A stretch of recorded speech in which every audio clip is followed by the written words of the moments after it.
Hello students, good morning. एक बार फिर स्वागत है आप सभी का। और आज के वीडियो में जानेंगे जो 2022 की बोर्ड परीक्षाएं हैं उनके लिए प्रश्न पत्र की योजना क्या रहेगी, और वो भी किसके लिए, एग्रीकल्चर केमिस्ट्री के लिए। 12th है, एग्रीकल्चर केमिस्ट्री है, कृषि रसायन। 2 घंटे 45 मिनट का पेपर होगा। पूर्णांक 56 ही होंगे इसके भी। और इसको भी 4 कैटेगरीज में बोर्ड बांटता है पेपर को। एक ज्ञान है, एक अवबोध है, एक अभिव्यक्ति है और एक मौलिकता। यानी आपके सीखने के 4 चरण हैं।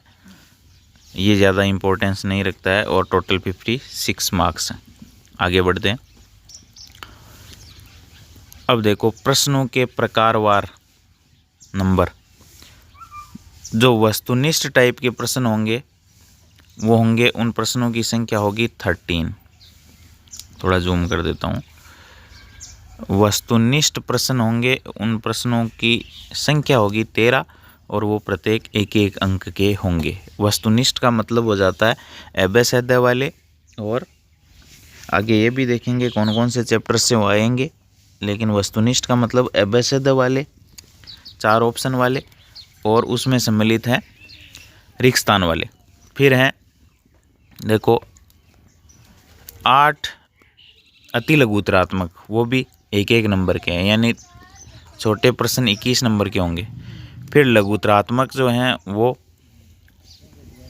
12 प्रश्न होंगे, और प्रत्येक प्रश्न जो है वो 1.5 अंक का होगा।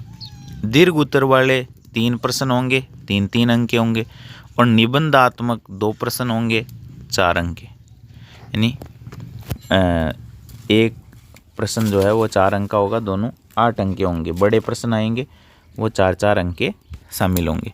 टोटल प्रश्न होंगे 38 और 56 मार्क्स होंगे। तो ये तो बात हुई प्रश्नों की। अब आगे बढ़ते हैं अपन। ये अपने चैप्टर्स हैं। अब देखो चैप्टर इसमें टोटल वैसे 12 हैं, 10 रखे गए हैं इस बार रिड्यूस करने के बाद। तो 10 चैप्टर कौन कौन से हैं? एक है मृदा खनिज चट्टानों और उनका आपसे 5 अंक का है। फिर मृदा जीवांश पदार्थ फिर 5 अंक का है। मृदा कोलाइड 5 अंक का है। आयन विनिमय 5 अंक का है। मृदा अभिक्रिया 4 अंक की है। अम्लीय लवणीय प्रभावित मृदाएं 6 अंक की है। पादपों के पोषक तत्व 6 अंक के हैं। उर्वरकों की मृदा में अभिक्रिया प्रभाव 6 नंबर का है। फसलों पर प्रभाव, जैविक कार्बनिक खाद और जैव उर्वरक 7 नंबर का है, और दुग्ध रसायन भी 7 नंबर का। टोटल मिलाकर 56 मार्क्स हैं। तो ये हर एक चैप्टर के मार्क्स हो गए। आगे बढ़ते हैं। ये अपना है ब्लूप्रिंट, प्रश्न पत्र का ब्लूप्रिंट। देख लो आप लोग।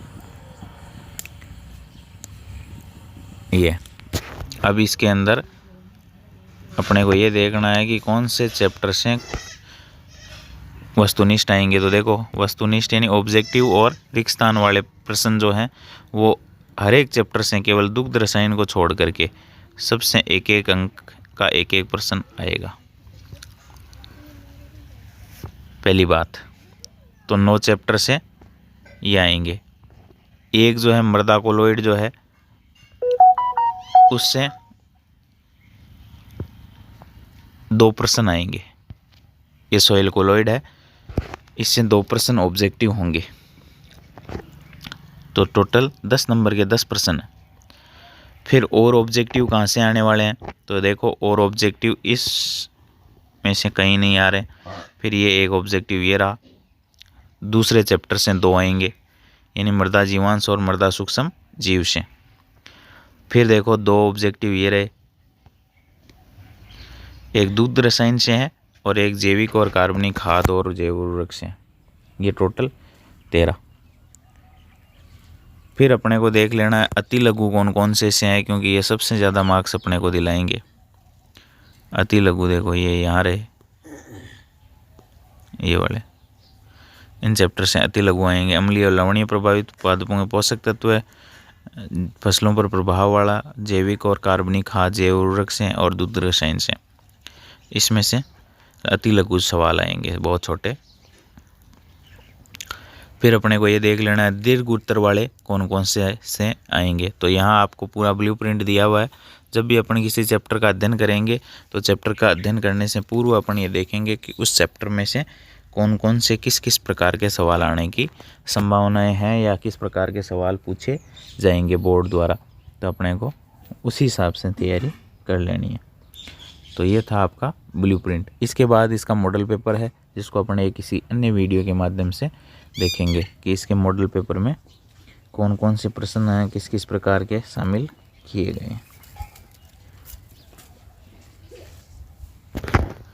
मिलते हैं एक नए वीडियो में मॉडल पेपर के साथ। धन्यवाद। ये ब्लूप्रिंट आप पूरा देख लीजिएगा। इसमें से मैंने जो लिखा था वो ऊपर से हटा दिया, तो आपकी सुविधा के लिए पूरा ब्लूप्रिंट है। चैप्टर 10 है, उसमें ऑब्जेक्टिव कहाँ से आएंगे, अति लघु उत्तरात्मक कहाँ से आएंगे, लघु उत्तरात्मक कहाँ से आएंगे, दीर्घ उत्तर वाले कहाँ से आएंगे और निबंधात्मक कहाँ से आएंगे, वो सब दिए हुए हैं। ऐसे भी चैप्टर अपने को देख लेने हैं जहाँ से निबंधात्मक नहीं आएंगे, बड़े सवाल नहीं पूछे जाएंगे, तो वो भी अपने को देख लेने हैं। जैसे आयन विनिमय है, इसमें से निबंधात्मक प्रश्न नहीं बनते हैं, तो ये अपने को देख लेना है। मृदा अभिक्रिया में से निबंधात्मक बनते हैं, तो अपने को निबंधात्मक देख लेने हैं। 1-3 नंबर का दीर्घ उत्तर वाला बड़ा प्रश्न है। इसके अलावा जैविक कार्बनिक खाद और जैव उर्वरक, उसमें निबंधात्मक 4 नंबर का सवाल एक आएगा। इसके अलावा दुग्ध रसायन में से 4 नंबर का एक सवाल आएगा। ऐसे करके अपने को सब चीज़ें देख लेनी है।